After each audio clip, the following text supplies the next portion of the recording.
Pendant ce temps, les violences conjugales continuent durant le confinement. Le nombre de femmes victimes de violences conjugales ne cesse d'augmenter depuis le début du confinement. En France, depuis 2020, plus d'une vingtaine de femmes sont déjà mortes sous les coups de leurs compagnons ou ex-compagnons. Donc, tout d'abord, les violences conjugales, qu'est-ce que c'est ? Donc, ce sont des violences qui s'exercent au sein du couple ou d'une relation intime et qui causent un préjudice ou des souffrances envers son partenaire. Et on en dénombre principalement trois formes.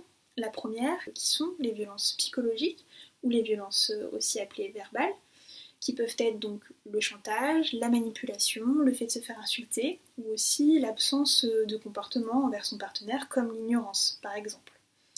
Les violences physiques, le fait de se faire taper, se faire gifler ou se faire menacer avec une arme.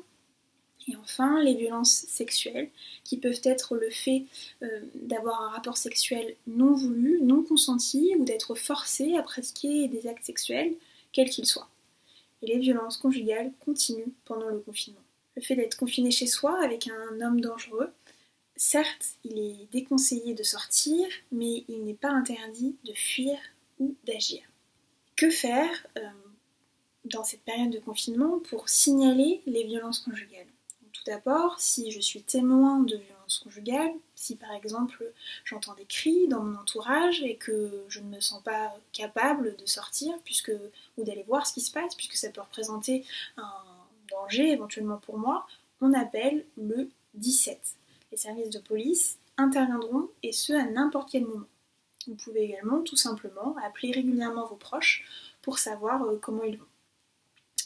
En revanche, si vous êtes vous-même victime de violences conjugales, appelez le 3919. C'est un numéro national, gratuit, anonyme, qui pourra d'une part vous répondre à vos questions, mais également vous orienter vers les structures locales qui pourront vous accompagner et vous prendre en charge éventuellement. Sachez également qu'il est possible maintenant, depuis peu, d'envoyer un SMS ou un texto au 114 pour signaler justement les faits. Si vous êtes en revanche blessé gravement, appelez immédiatement le 15 ou les pompiers puisque le SAMU peut être débordé ces derniers temps. Il existe de nombreuses associations ou des structures d'aide qui proposent des permanences téléphoniques, comme par exemple France Victimes ou les CIDFF qui sont les centres d'information aux droits des femmes et de la famille. Vous trouvez d'autres lieux ressources sur le site du gouvernement qui va s'afficher ici, Stop aux violences faites aux femmes. Vous l'aurez compris, les violences conjugales continuent, et ce, même pendant ce temps. Alors, prenez soin de vous, c'est important. Merci.